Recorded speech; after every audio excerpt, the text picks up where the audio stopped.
Hello and welcome. I'm Paul Marshall, President of CalDART, here to give you a briefing for public disaster responders about CalDART and its upcoming exercise, April 26th, 2025. I will go ahead and share a presentation with you, a Zoom presentation, and we'll watch some videos at different times. So here we go. Here's a presentation. Today we'll cover the CalDART background information, more about us, how we apply general aviation to disaster response. In particular, looking at exercise details for this exercise, April 26th, and various deployments we've had at the end. This particular picture here was of our Oregon firefighter airlift. We'll cover that later. So we put together an ad hoc DART. DART is a disaster airlift response team consisting of Peg Gardner, Chief Planner and DART Incident Commander. She happens to be the membership VP for CalDART. Dean McCauley is doing mass outreach for us. You may have received an email from Dean. I'm Paul Marshall. I'm helping out with operations. Dale Blodgett as well is helping out with operations. And John Zikonowski doing flight operations, getting our pilots together. CalDART's mission statement. CalDART organizes California pilots and ground personnel to provide volunteer disaster air transportation services to benefit communities experiencing a major earthquake, flood, or other disaster. And let's look at a video that tells the story here. I'm going to stop share momentarily while I queue up the video that we'll watch. So that should do it. Let's share that. And let's go back to the first video in this group. Here we go. Natural disasters of all kinds strike California daily. And when they do, lives are threatened, property is destroyed, and immediate help is on its way. Or is it?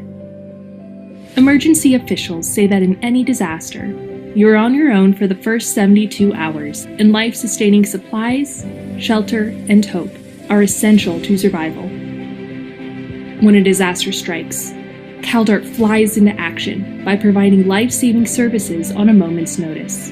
We are a California-based volunteer nonprofit organization, fully supported by viewers like you. We need your help. To volunteer, to donate your time and express your generosity, and to spread the word throughout your communities in California that we will always be there when you need us most. The California Disaster Airlift Response Team Network is comprised of skilled volunteer pilots who utilize their experience, personal equipment, and aircraft to transport critical supplies and personnel many miles, or the last mile, between the disaster area and local airports in the disaster zone. Our CalDART operators are located in communities and airports around the state, growing in number and proficiency year by year. They conduct annual readiness exercises, working with local organizations that assist during disasters to prepare for the logistical issues that could arise in an emergency. Volunteer pilots, ground support, and your financial contributions are essential to help us assist you and your neighbors throughout California during a crisis. We are a necessity in your community's lifeline during an emergency. We are CalDART. For additional information on what we do and how you can contribute to our cause, go online to caldart.org. Visit the Join Renew. Okay, we don't need to solicit members here, but that video certainly gives you a basic idea of how we operate. Now I'll head back to the slide presentation with another share. Here we go. So that's our mission statement. And by the way, this beautiful photograph was from our San Bernardino Snowmageddon operation, where we had a bunch of aircraft, mostly helicopters, flying up and back from the San Bernardino mountains that were snowed in. We'll get into that later. So CalDART leverages 26,000 California planes, 54,000 California pilots, and 254 California public airports. And all those numbers are approximate based on recent FAA data. Now, of course, not all those planes and pilots are going to be available in a disaster, but a good number of people want to help. And the worse the disaster is, the more people seem to raise their hand and want to help. So we make it easier to plug in all those helpful volunteers and put them into a meaningful airlift that assists the overall disaster response. Here's a recent chart of our network status around the state. It's not fully up to date. The red dots show where we have disaster airlift response teams at various airports around the state. And the white dots show where we have members or friends or donors or non-current members who have registered with CalDART and have helped out with us currently or in the past. Looking at our organization, we're a 501c3 nonprofit corporation incorporated in the state of California. We have a board of directors. We also have disaster airlift response teams that have a leadership group of those leaders. The DARTs do an exercise every 1 to 2 years to maintain their currency and their status as an active DART within CalDART. They become inactive if they don't have that exercise. And so a requirement for those DARTs is that their leadership and the pilots flying in the DARTs are current members of CalDART. We do accept volunteer help, and so people on the ramp may be assisting people who are in the leadership team. And that could be people from the surrounding community that know someone at the airport or have otherwise volunteered to help. We have 375 people who have registered with us. That includes life members, annual members, non-current annual members, donors, and friends. We have more information at caldart.org. Our history, we were inspired by the Loma Prieta earthquake. At my airport, I've been on the pilot association there since about 2000 and on the board for roughly 22 years or so. In one of those early board meetings, we had a discussion about the Loma Prieta earthquake and the airlift that was put together to support the disaster response. Some of our pilots on the board had actually flown in that airlift. It occurred before I had my pilot license, so I was not one of them. But they said that it was a very helpful airlift, and yet that it could have been far more efficient and well organized. And they said it took a long time to get going. So we concluded as a board that it would be good to have a disaster airlift response team that's ready to go. We didn't know what to call it at that time. So we began development in 2008. We got our second DART. So we began development there. And then we had exercises and that sort of thing progressing. A second DART just across the hill heard about what we were doing out in Watsonville. And of course, Watsonville was near the epicenter of that earthquake. And they had people that had wanted to stay involved with disaster support, so they formed a DART in 2014. In Cal Pilots, that's the parent organization of my pilot group at San Martin Airport. Cal Pilots heard a presentation on it for me, and they began an affiliation with DART as one of their programs in 2016. As we grew the program, it became more difficult to operate within Cal Pilots, so we spun it off as a separate and independent 501c3 in 2022. And over the years, before and after our independent corporation, we've had many responses. So let's look at the Loma Prieta earthquake. I mentioned that it was the genesis of CalDART. It was our inspiration to found it. It occurred during a 1989 World Series game. It was the World Series by the Bay because Oakland and San Francisco were the two teams participating. Candlestick Park nearly fell down. The TV cameras were shaking wildly. The earthquake happened right during the middle of the game. Most people don't know that Watsonville and Santa Cruz were cut off and that it took 30 days for their roads to fully reopen. So let's watch a video on that. And it's the video quality is terrible. It's from, the 90s, back when we were doing VHS, but it's a compelling video nonetheless. So we'll redo the share, bring the videos back up again. Tab to become a volunteer. And we'll get the next video up. We'll play it.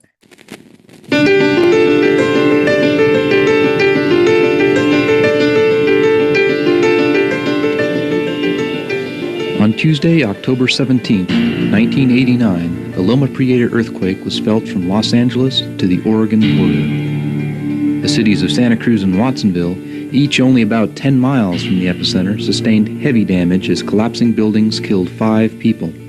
The earthquake destroyed 200 homes in Watsonville and damaged another 1,100, leaving over 2,000 people in tent camps and temporary shelters. Highway 17 was blocked by a massive landslide and would not completely reopen for 32 days. A collapsed bridge closed Highway 1 at Struve Slough. Highways 152, 129, and many roads in the Santa Cruz Mountains were also closed, hindering access to the areas which most needed help. And although it could not run its own printing press, a fresh copy of Watsonville's Register Pajaronian newspaper was available the day after the earthquake, October 18th. It had been printed in San Luis Obispo and flown into Watsonville Municipal Airport. In the coming days, all of Santa Cruz County would benefit from the lifeline that Watsonville Airport provided to the outside world.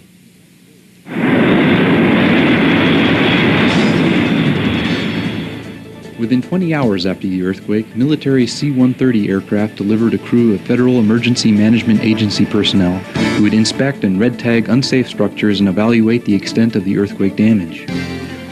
Subsequent C-130 flights into Watsonville would deliver emergency supplies and retrieve FEMA personnel. California Department of Forestry helicopters used the airport as they battled several fires started by the earthquake. Army Red Cross helicopters were based at the airport, ready to evacuate earthquake victims. The Navy also flew in 2 Black Hawk helicopters carrying several tons of emergency relief supplies. To prevent further shaking of unstable buildings, the airport traffic pattern was changed to keep flights of these helicopters and all other aircraft away from the city of Watsonville. The terminal at Watsonville Airport became the staging area for FEMA workers, military officials, and medical personnel. State and federal officials also arrived by air, and the media followed. While the Federal Aviation Administration closed off Watsonville Airport to all flights except those delivering emergency relief, most incoming flights were still made in privately owned aircraft. Pilots from all around the Bay Area volunteered to deliver donated supplies to Watsonville residents in need. On Thursday, October 19th, the Food Bank of Contra Costa County asked Linda Meloche at Buchanan Field in Concord if several tons of food could be delivered to Watsonville by air. Calling on volunteer pilots, Linda organized an airlift that delivered 40,000 pounds of food in 100 flights by early Friday afternoon. Bill Dunn and John McAvoy organized an airlift from Reed Hillview Airport that began Saturday, October 21st. By Sunday evening, Reed Hillview pilots had conducted 300 flights using 80 aircraft, transporting 250,000 pounds of much-needed food, water, clothing, and camping equipment to Watsonville. Everything had been donated, including the supplies, planes, and fuel. Similar airlifts were organized out of other airports. Hamilton Army Airfield pilots flew in 28,000 pounds of supplies in less than 2 hours using 50 aircraft. Pilots from Half Moon Bay and San Carlos also participated in the airlift, delivering thousands of pounds of supplies to Watsonville. In the days following the earthquake, the tarmac at Watsonville Airport was crowded with unloading aircraft. There was so much air traffic that the FAA brought in a temporary air traffic control tower. The California Conservation Corps provided help moving the incoming supplies as 5 hangars were filled with goods destined for local disaster relief organizations. Ultimately, over 1,000 airlift flights delivered 500,000 pounds of emergency supplies to the Second Harvest Food Bank alone. Watsonville Airport provided speedy access to the county hardest hit by the Loma Prieta earthquake. And when Watsonville needed it most, hundreds of Bay Area volunteer pilots flew in emergency supplies.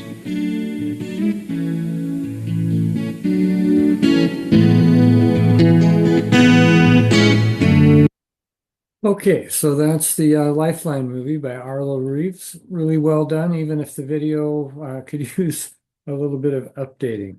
Let's get back to the main slideshow. Here we go.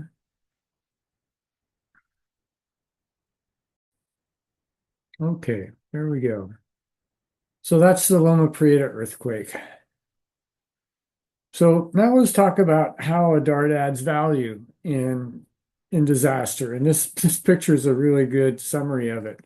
You know, if you've got an 18-wheeler, it's way better than a plane. Use it. But sometimes the 18-wheelers can't make a go of it. And when they can't, that's a big trigger for getting DART involved. But basically, it could be any disastrous event. This one here was a mud flow caused by torrential rains in the Tehachapi Mountains. It could be earthquake, fire, epic blizzard, floods, pandemics, all of those things, basically any hazard. And of course, the enhanced need is when surface transportation is knocked out. You see that with this debris flow and with major earthquakes. And you want to have an aviation system that's operational. So a lot of times your airports are still viable, especially for smaller aircraft. So those are the triggers. Then when those triggers happen, we use our volunteer pilots and aircraft to provide free emergency air transport services, aiding local and regional disaster communities disaster response. All of that adds up to the way that we add value. So we fill in the gaps. You know, we're not a big organization, and there's an awful lot of resources that get brought to bear in any disaster. So we're just one more tool in the toolkit. We help to reduce a little suffering. Maybe we might be able to save a life here and there by providing some timely transport that might not otherwise be available. And certainly the government has a hard time doing everything. We've seen that in past responses that it's nice to have additional resources available that can do some other things that help the overall response. So in that way, we supplement and complement other operations that are going on. And especially we focus on the early days. We're pretty quick moving. Our resources are local right here in California, and so we can come to bear. We also are a little bit limited in how long we can last. So about a week is a long upper limit for working all day long, every day, day and night. Longer than that gets tough to maintain. We have people that need to go back to work. We have, in the case of the pandemic, we were actually operating for 6 months, but it was at a fairly low level, distributing PPE around the state back when it was difficult to get. So let's look at applications. You as disaster responders, it's great if you have the ability to say, this is something we need to do, or I've got a problem and air transportation could really address this. So hopefully this will make you understand all the different kinds of things that could go wrong in disaster and give you a better idea of how you could use air transportation as one of your tools. So a very basic one that's real common everywhere is food and supplies airlift. These pictures are from an exercise that happened at Reed Hillview Airport several years back, where a local food bank brought down an 18-wheeler, and that was distributed out in many planes to go to 5 different airports. They did an exercise, but that gives you the basic idea. You have one airport where food and supplies are dropped off. You have another airport that's a disaster airport where the food and supplies are flown to, and then you have to have some kind of a distribution system when it gets to that airport. And of course, we don't have refrigeration in our planes, unlike this beautiful truck that has a refrigerator unit right on it. Another good application for planes and CalDART is moving people. And there's all kinds of moving people applications. So in the Bay Area, for instance, the housing is very expensive, and a lot of people that work in disaster response positions, be that police or transit workers, fire, public works, medical people, be they emergency medical technicians or doctors or nurses, a lot of them don't live in their communities. And if you're driving 60 miles to work and an 8.0 earthquake just happened, chances are good you won't be able to commute to work. So we can help with that commute. And by the same token, we can help get disaster workers into and out of a disaster region. So if there's mutual aid that's been agreed to, and surface transportation is sketchy going into the disaster area, so people can't drive themselves there, well, maybe we can help out and give them a ride. This picture here shows a cargo door that's open, and that could be very helpful for people with access and functional needs. So for instance, if you're in a wheelchair, it can be a challenge to get up on a wing and get into the cockpit. But if you're going to a wide open cargo door, it might be a little bit easier to get in. And those cargo doors also facilitate supply transport. Some of our planes and helicopters are big enough to take a whole pallet. Another application, reunifying families. So it could be that kids are at school,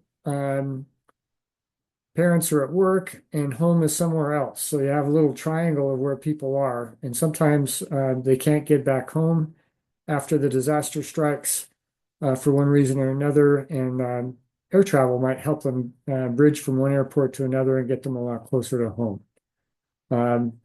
Another application of family reunification is when you have senior citizens who have adult children, and those senior citizens are in the disaster zone in their own home. Well, maybe they're independent if they're in their own home in normal circumstances, but maybe when the shit hits the fan, we need to get adult children in there to help them make it through the disaster. So we can help with that sort of reunification as well. Medical air transport, I throw it up there as a holding place. You know, we don't really offer proper medical transport in planes, in our civil aviation planes. You should use Lifeline helicopters, and there's also fixed wing medical air transports that are really set up for gurneys and patients and all those kind of things. But in a disaster, that may not be available, and we may be able to save someone's life. If you could throw them in a car and drive them to a hospital, you might be able to throw them in a plane and fly them to a hospital.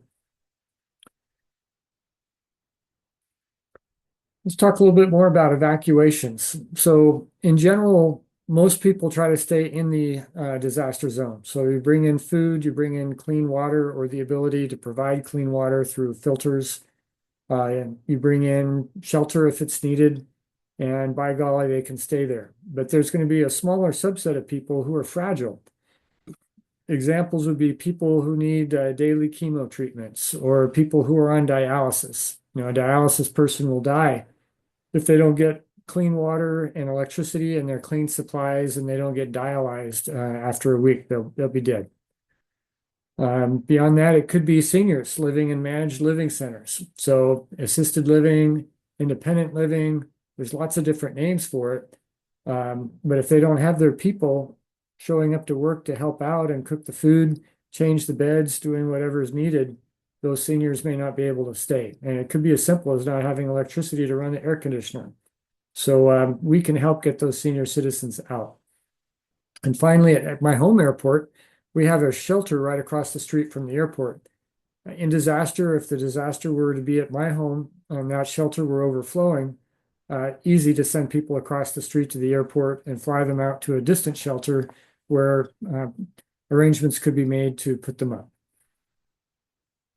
Another thing we can do is situational assessment ops. This is a picture from when we were worried in California about the Oroville Dam bursting. It overtopped and started eroding the dam face. Fortunately, it didn't break. The river below it was in total flood for a good week or more.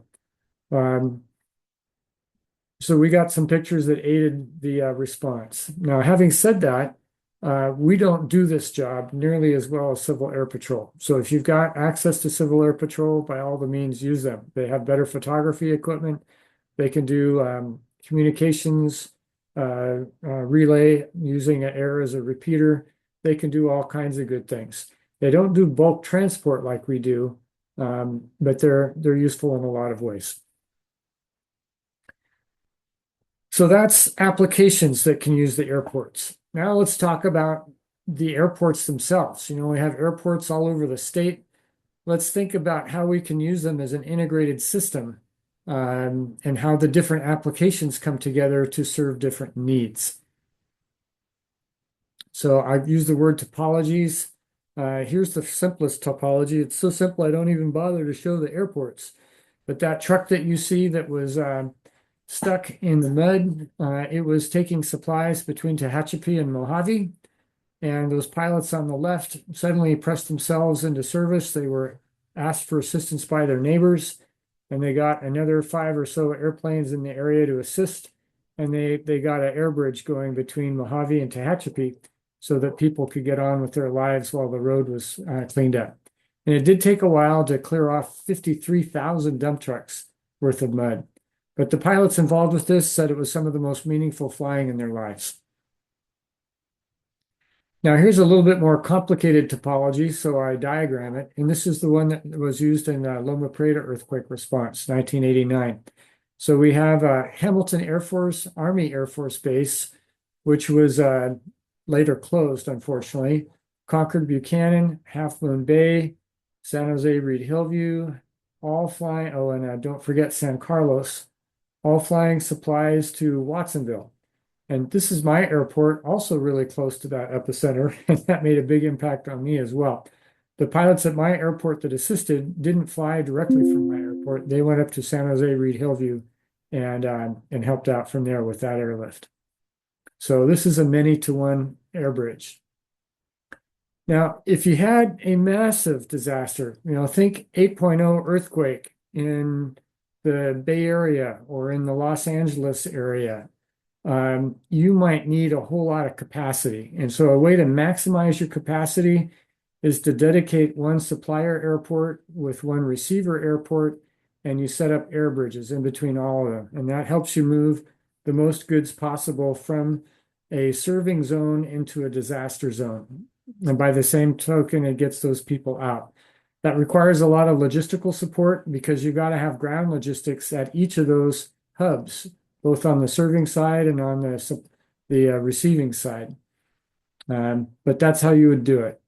Now you can overlay topologies on top of each other. So maybe you're doing this for supplies, but oh, by the way, in this massive earthquake, we need to get people around the region. So how do we move them around the region? Well, the freeways are out, the railroads are out, but by golly, we can move them from airport to airport, and that solves a lot of the transportation problem. So we could have a transportation grid just based on local and regional airports. Now, another thing we can do is having reliever airports support international airports. So I draw one example here of San Jose Reed Hillview supporting San Jose International, 2 airports just a few miles apart. In a bad disaster, one of the very first things you might do is establish a land bridge between Reed Hillview and San Jose where you could have buses go between. And that would be a means of then using San Jose to maintain connectivity with the entire United States and the outside world, while you use Reed Hillview to do local flights in the San Jose Bay Area region. So in that way, if I'm in Concord, and normally I would go to Oakland and fly out of Oakland, but Oakland's major air runway is only 4 feet above sea level, and it got wiped out in this major earthquake.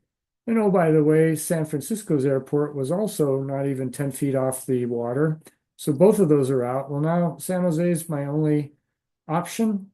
And I, instead of driving to any of these airports, I might fly from my local Concord airport down to San Jose Reed Hillview and get bussed over. Now, of course, this would be for high-level, high-value transports, but it would be a way to keep things connected. And there's other examples like this around the state. I throw some of them up here for your benefit. Another thing that can be done in disaster is upgrade a mid-size airport. So we got a lot of airports like Van Nuys, Santa Rosa, Hollister. If you've got 5,000 feet and you don't use them for commercial service, well, you might want to use them for something like commercial service in disaster. This is what the FAA printed out for flight plans from Van Nuys. There's no commercial service there, but look at what all those wealthy Hollywood actors do. They fly all over the world from that airport. Okay, so This is a new topology for CalDART. We did this for the first time in our Snowmageddon response in the San Bernardino Mountains when they were snowed in. But the idea here is you go from the airport to the neighborhood and utilizing helicopters. So you got to establish landing zones in the neighborhoods that are safe. You got to establish them with ground crews that keep it safe. And there's some protocols you go through to do all that. And then, of course, you set up distribution operations just like you would at airports, but you're distributing it from the neighborhood, and you're also getting supplies into the feeding airport. So this is another topology and was quite effective for San Bernardino Mountains.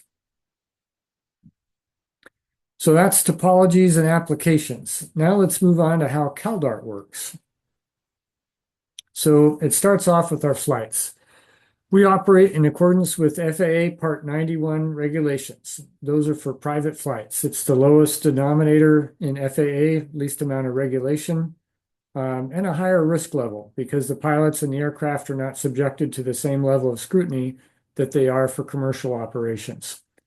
And of course, we're a volunteer operation, so it's free of charge. We use insured certificated pilots, so they have to present their credentials to us as a part of our use of their services. And they fly certificated and experimental FAA registered aircraft. We focus on normal flight operations. So, for instance, if you're a pilot, you're very familiar with flying from one airport to another, and you can do that quite easily. So that would be the kind of operation a pilot would do for a fixed wing aircraft. If you're a helicopter pilot, we'd want to give you pretty easy flights from one landing pad to another. And we assist on setting up operations to assure safe landing zones, providing crews to do that. So responsibilities, and this is where CalDART adds a lot of value, is CalDART does the logistics. Somebody has to organize it all to make use of all these pilots with their great planes and their great flying skills. So many of you probably have some good education in the National Incident Management System and the Incident Command System. How does DART plug into that? So this is a diagram from the National Incident Management System, one of their presentations. It shows the flow of requests and assistance from local at the bottom up to the feds at the top. So local area commanders out dealing with the issue, they're supported by a local EOC, an emergency operations center.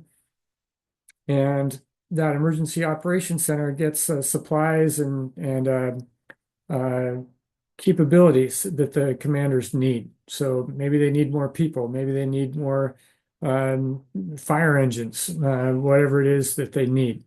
So there's people, there would be a transportation desk inside the Emergency Operations Center doing logistics and travel planning, travel procurement, depending on how big your EOC is. And that's the point where we interface. Somebody there, and it could also be your volunteer organization coordinator, would become aware that we have service. We might go to them and say, hey, do you need some help? And if they needed our help, we would work to provide it. Now, the very base element for DART is just like ICS, it's locally controlled. So if our local DART owns the incident, if they need help, they go back to CalDART.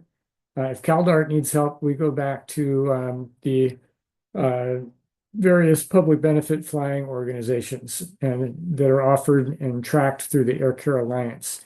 In our area, Angel Flight West is the big one. So then we have a service model. How does DART provide service? So first off, we go to the government emergency services. Do you all need any help? Nope, you don't. Well, then we go to community organizations active in disaster. Do you folks need help? And depending on the community, there may be a lot of them responding or not. After that, we go on social media and look for people who are in a bad way. And this is what actually triggered us in the San Bernardino response, was there were some people just crying out for support on social media. Then we will do some digging, senior homes, contacting them. Do you all need help? Businesses and residents, who needs help? So we advertise free service to all. We prioritize according to who seems to have the greatest need. And of course, what our availability of resources is. We're a best efforts operation. Day one, we might have one pilot. Day four, we might have 20 pilots, but we can only do what we're staffed to do. And we coordinate with local and state authorities with the idea being that we want to be a positive contributor to the response and not slow anything down or cause issues. Now, if there's no local DART, CalDART will form an ad hoc DART. We go out to our leadership around the state and we say who's available to respond. And we put together a temporary team with people who have experience, and they draw upon other people who are willing to help. And we offer the same sort of services to the people in need. So what are our sources of mutual aid? We have Angel Flight West. I mentioned earlier, they're the granddaddy in the West Coast. They serve something like 11 states, something like 5,000 pilots, a big organization. They do mostly medical transport. On the West Coast, we also have several organizations like CalDART. So in Oregon, there's Oregon DART. In Washington, there is EVAC, the Emergency Volunteer Air Corps. In Canada and British Columbia, there's BC Aero. So we're all loosely affiliated with each other and we stay in touch during disaster. So now, coordinating airspace use. The FAA controls the airspace in America, and in a disaster, the airspace usually will be shut down with a temporary flight restriction. So we inquire with the FAA and whoever owns a TFR to say, no, we're interested in operating. These people need help. How can we operate in conjunction with what you're doing and not get in the way and keep everybody safe? And in that way, we coordinate with the California Air Coordination Group, which is a joint partnership between Caltrans and Cal OES. And we also operate with local incident command and emergency operations centers, and of course, the operational areas. So cities, counties, counties, of course, are generally the operational area. So exercise objectives. We want to operate safely, and this would be, of course, exercise on April 26th, which many of you hopefully will be going to. So we want to operate safely, build awareness and relationships. So many people around the state aren't aware of CalDART. So this is a way of getting our name out there and getting people familiar with what we do and getting them to more broadly understand how they might be able to bring general aviation in, as a tool in their toolkit to help them deal with whatever local problem they're having. At CalDART's level, we want to practice a statewide larger mobilization. So this gives us a chance to bring more people together and work the bigger issues that we get in a major disaster. So of course, we want to operate statewide and locally both to mimic what would be happening in a big operation.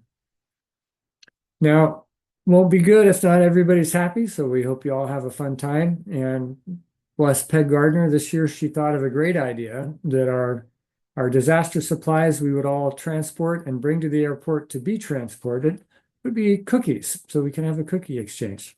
So enjoy your cookies. So how to participate. Many of you have already registered, but if you haven't, go to www.caldart.org, and there's a clickable on the front homepage that allows you to register for the operation. And of course, you'll have a lot of different options to participate, such as exchanging cookies at the local airport. You can watch this public briefing webinar, and for some people, that's all they'll want to do. You might even want to keep the information on file, print out a page and put it in there so it's in your logistics annex and transportation annex and with your volunteer organization manager so that you can call on us when you need us. And of course, we hope to see you at the airport, which is the best way to participate. And please do confirm with Peg Gardner, our master planner, and the DART incident commander for this exercise that you do intend to participate at the airport if that's what you want to do. And if you don't want to do that, let her know that as well. Okay, you'll need a cell phone because that's how we're going to communicate with each other on the day of. Your pilot's going to have your number. and hopefully they'll be on time. But if they're not, that's how we make sure that nobody wonders what the heck is going on. So other operational details. The CalDART operations team will assign a pilot to fly into your airport and meet you. And we'll let you know if you'll have ground CalDART staff. That's a new wrinkle in this year's exercise compared to what we've done in the past. Ideally, we'd have ground personnel and a pilot at every airport. So this is our experiment with that. We'll see how well staffed it is by volunteers on our end who want to show up. And of course, we'll tell you who's going to be there. We'll arrange the rendezvous details, and then we'll provide cell phone numbers for pilots and recipients. So after that, it's up to the people to make sure they handshake with each other. And of course, if you have a ground CalDART staff there, they may be providing some of that local information for you.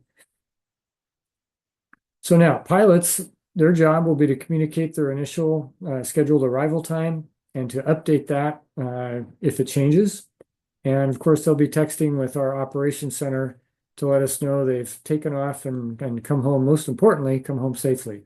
We'll be following their flights that day on FlightAware. Okay, so what can you do?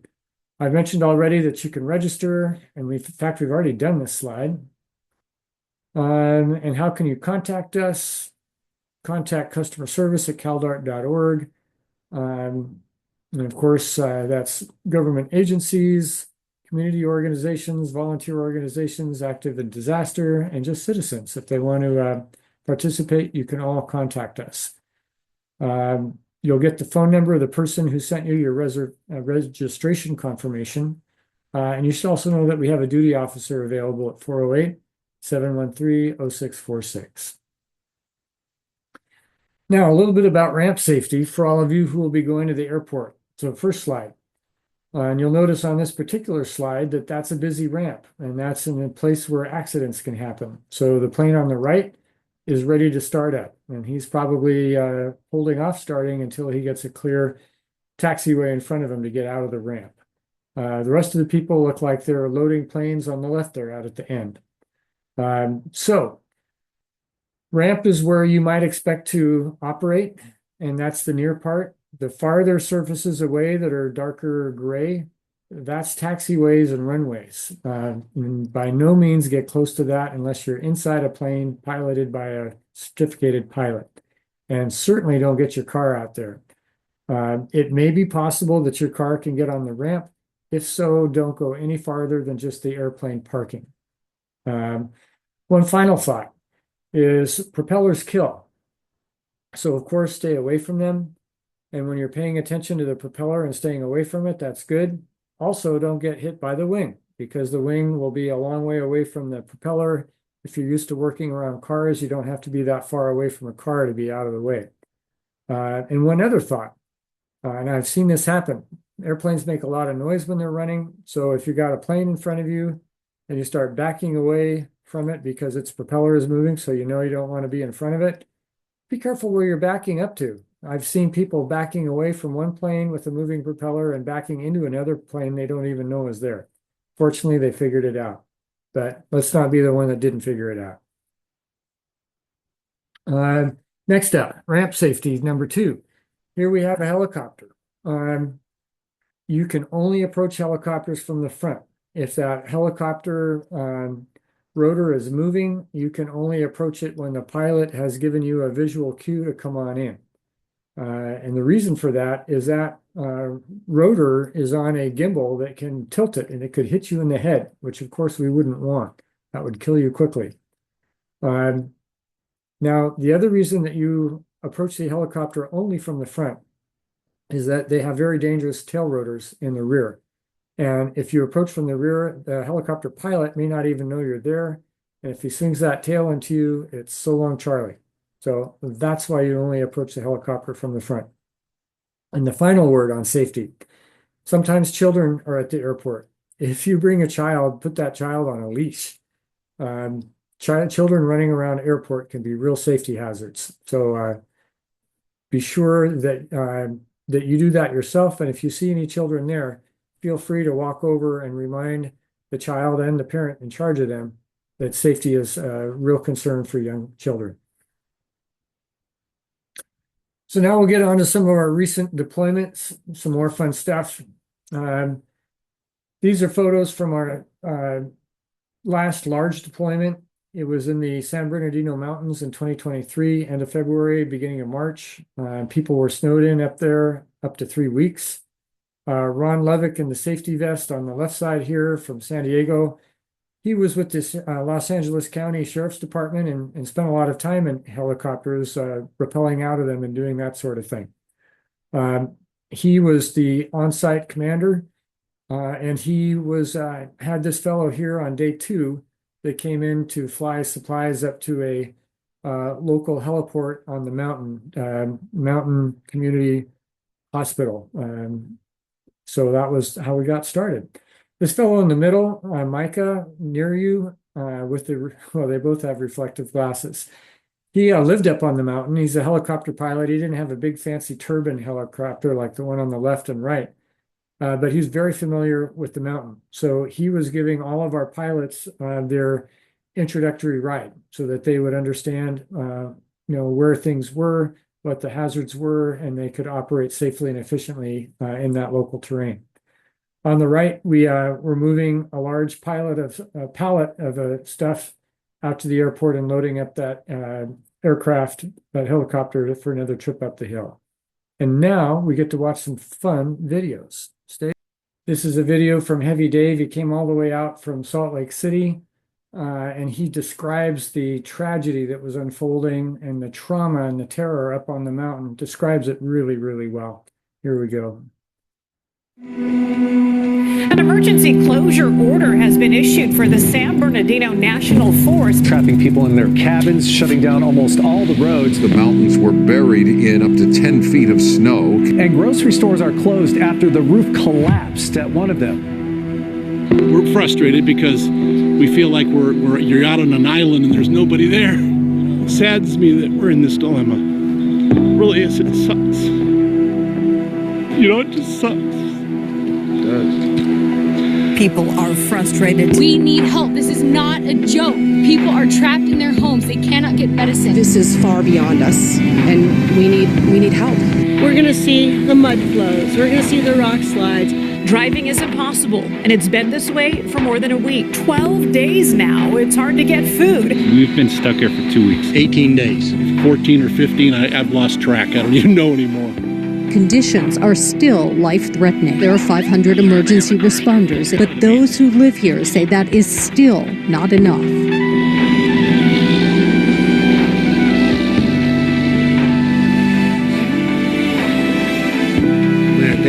God answered our prayers just from you guys coming down the street like this. You don't even know what an incredible blessing this is, man. You're gonna start crying right now. You guys are awesome. This is the story of the mountain communities of San Bernardino, California. Hundreds of thousands of people were left stranded in a state of total emergency. Our team immediately started gathering all the supplies, resources, and necessary pieces of equipment to provide relief. We knew that we had to go. This is the story of communities rallying together to serve and love one another. So that's the video from Heavy Dave. That helicopter there flew all the way out from Salt Lake City with Heavy Dave. The heavy equipment followed on the flatbed trailer, and then that helicopter supported our effort. It was one of the 7 or so turbine helicopters we had going. Okay. These disaster airlift response teams are helping mountain residents, many of whom have been waiting hours or even days for even the most basic supplies. Eyewitness News reporter Alex Cheney spoke to some of these volunteers about their efforts to help those impacted by our historic snowfall.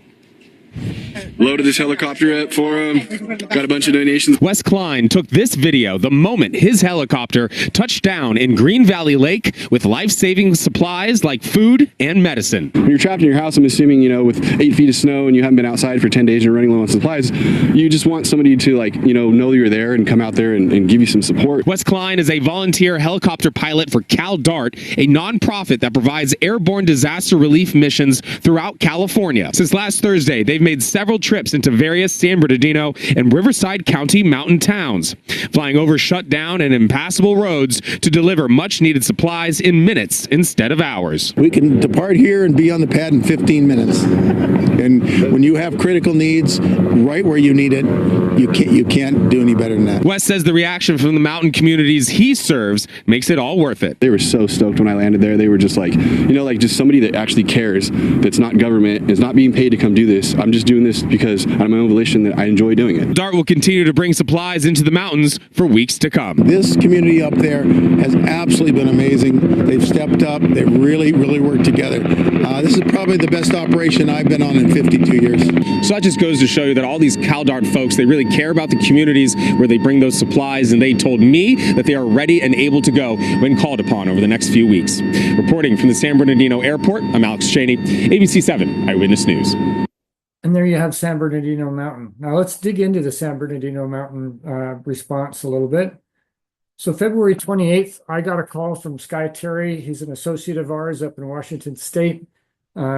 He's very tuned into social media, and he was telling us that things are falling apart on the mountain and we need to get ready to go. We started making preliminary calls. San Bernardino EOC, Big Bear Lake, the town there, seemed like they had everything under control and didn't need anything. Personally, I have a lot of faith in Caltrans, the way they keep their roads open, so I was a little bit reluctant that anything was needed. I got an urgent call in the morning on March 1st and said, no, you really need to talk to these people. And so this person, Lisa Griggs, was the first person I spoke to. And the phone call we had was just as much pulling on your heartstrings as those videos that Heavy Dave put together. They were in a really bad way. They obviously hadn't had food for available for a couple of weeks, and they needed fast support. So we spun the wheels up at 9:30 in the morning. The next day, Ron Levick, who's the fellow you saw in that news presentation, our on-scene incident commander, he was on the scene at Mountains Community Hospital up on the hill, establishing airlift parameters and transporting the first loads. On March 3rd, we had operational delays. We weren't coordinated with the sheriff up front, and we took that as a very significant lesson learned. We need to do a better job with the local coordination. We've done more with statewide coordination with the California Air Coordination Group, but no, got to do the local coordination. And that can be a difficult issue because counties can be really big, and they have trouble left hand talking to the right hand, and it's just that also difficult for us to connect. We did make some attempts, but they were not fruitful, and so we finally did get coordinated, and we lost a day on that. But it's very important for aviation operations, especially with helicopters landing in communities, that everything be fully coordinated. So that was time well spent. We got coordinated. Then we had a couple of weather delays. Then we really moved stuff up there on the 6th, 7th, and 8th as the weather cleared. And then in the 8th on the afternoon, the roads had finally gotten plowed enough to where our services were no longer needed. So we spun the operations down. It took us another day to disengage because we had a lot of cleanup to do in the hangar, returning equipment and all that sort of thing. So we moved to San Bernardino International Airport after starting out at the San Bernardino Community Hospital. The community hospital had just a helipad. We were taking up their helipad. We needed to move away because we didn't want to interfere with their emergency transports. So we had connections with the San Bernardino International. They gave us an empty hangar and lots of room out on the ramp to park our helicopters. Here's a short video that showed one particular operation at one point in time when we had just received a whole bunch of water to take up onto the hill. And we will click on it. We're making 500-pound pallets here for the turbine helicopters. We have the helicopter loads pre-staged. As soon as they return from their last load, we get them up the hill again with our pre-packaged loads. Just got a fresh supply in from this van truck here. Okay, good enough for that video. So here's some more pictures from up on the mountain. You saw this one with the helicopter supported by local fire people. This other helipad was the community hospital. This one here was one from a deserted recreational facility, no longer in service, but with a nice big paved parking lot that we could use as a helipad. Other activities we've been involved with over the years, Humboldt County had an earthquake. The Episcopal Church has a disaster response unit. They asked us to take supplies into the airfield in Fortuna, which we did. That was a small response, next day support. Torrance, the United Methodist Committee on Relief, UMCOR, requested assistance from us to get supplies up to Reno, where they were vanning supplies in for the Dixie Fire, and that was a major fire going on. We had a beautiful jet that was brought into service for the operation, and this last picture on the far right, that's what it looked like inside the smoke cloud near the fire. Yurok Indian Tribe, they had an airlift in January of 2021. That was during the height of the COVID pandemic. They were having a lot of mortality and they didn't have PPE. So we procured PPE for them and brought it up to the reservation in Northern California for them. This was our longest airlift and had the most aircraft involved. We had, I believe, 21 aircraft involved, flying stuff from Santa Barbara, California, up to Eugene, Oregon, for an October forest fire problem they had that was also happening during COVID. So they needed PPE. They also needed firefighting equipment. And we had a big operation. They called us midweek and we flew everything on Saturday. Part of the description of the operation was getting the management of direct relief, which was funding the supplies, getting them in contact with the local charity up in Oregon that they'd never dealt with before. So we got management up and back same day, in addition to supplying all the supplies. Here's Operation Medical Shield, which was our overall name for all of the transports we did during PPE. We found people making personal protective equipment, and we were able to distribute that to various nonprofits around the state in about 20 different operations. You'll see people here with face shields that we supplied them at their local food distribution point. And the people down here, they're actually high school kids on a civics project making all kinds of face shields that we were able to give away for them. So that's it for the presentation. Thank you for tuning in. We hope that you meet one of our pilots or ground crew or both on April 26th. And if you have any questions, feel free to send them to membership at caldart.org or call our duty officer line that you would see earlier. Or you can send us a message from our website, caldart.org. There's a place to send us a message. Thank you. Bye-bye.